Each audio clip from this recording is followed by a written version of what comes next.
সুপ্রিয় দর্শক, আপনারা দেখছেন আমরা এই মুহূর্তে দাঁড়িয়ে আছি জয়পুরহাট জেলার ৫ গ্রামে একটি জলাবদ্ধ জমিতে, যেখানে নাকি চাষ হচ্ছে ফিলিপাইন জাতের কালো আখ। তো এই জেলাতে অর্ধশতাধিক লোক অন্যান্য কৃষি কাজ ছেড়ে এই ফিলিপাইন আখের প্রতি ঝুঁকছে। তো আমরা উদ্যোক্তার কাছ থেকে শুনবো যে কেন এই আখ চাষের প্রতি তারা ঝুঁকছে। আসসালামু আলাইকুম রহমতুল্লাহ ভাই। ওয়ালাইকুম আসসালাম। আসসালামু আলাইকুম। ওয়ালাইকুম আসসালাম। রায়হান ভাই কেমন আছেন? আলহামদুলিল্লাহ ভালোই আছে। আলহামদুলিল্লাহ, আল্লাহর রহমতে আমিও ভালো আছি। তো এখানে তো দেখছি ভালোই আখ ফলিয়েছেন। জি, তো আপনি কেন এই আখ চাষের প্রতি এত আগ্রহী?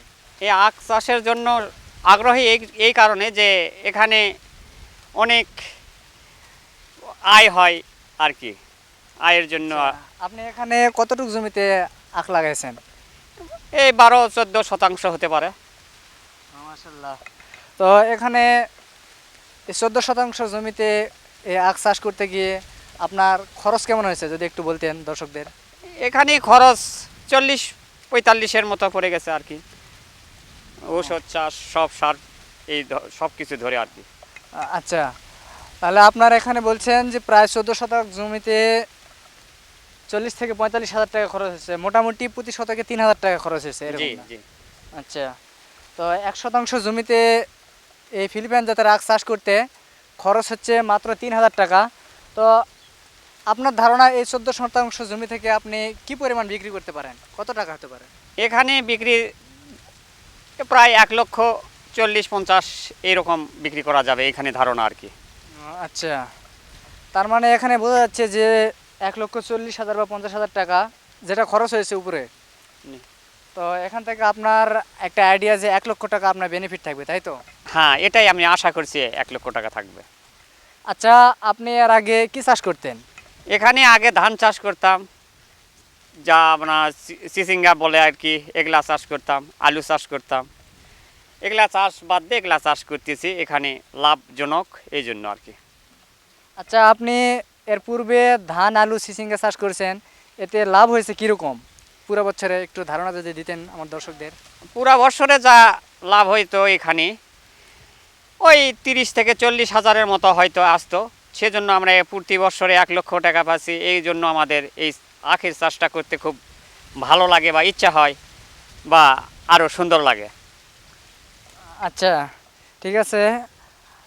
প্রিয় দর্শক, আপনারা শুনলেন যে এই আখ চাষ করতে গেলে আপনার প্রতি শতকে খরচ কীরকম, বিক্রি কীরকম হবে এবং লাভ কত। তো ভাই, আমরা দেখতেছি এখানে আমাদের আখের জমিতে প্রচুর পরিমাণ পানি জমে আছে। তো এই পানি জমে থাকার কারণে কি কোনো সমস্যা হয় বা সম্মুখীন হয়েছেন কোনো সমস্যার এখানে?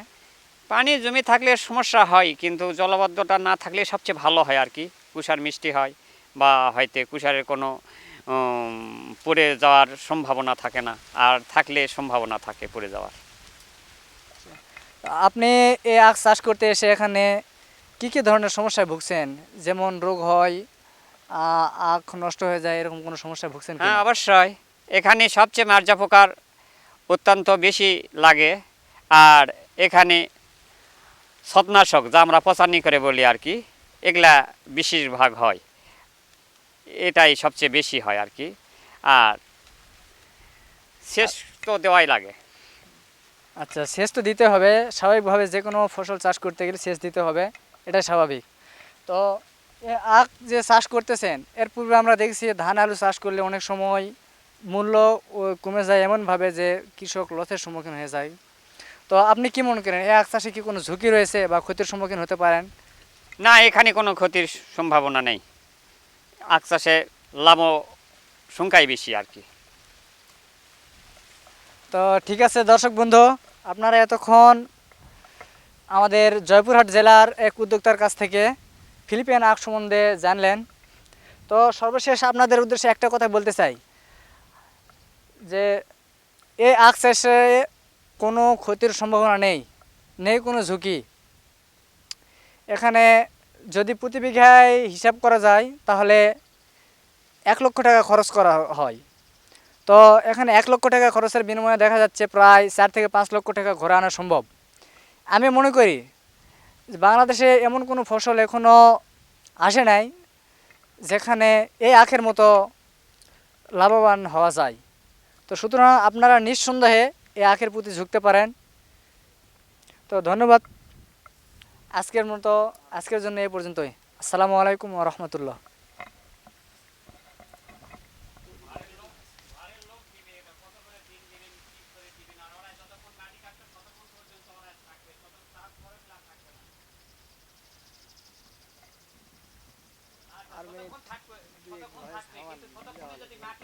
ওই সাইডে চো। আব্বু তুমি নাই নামাজ পড়লে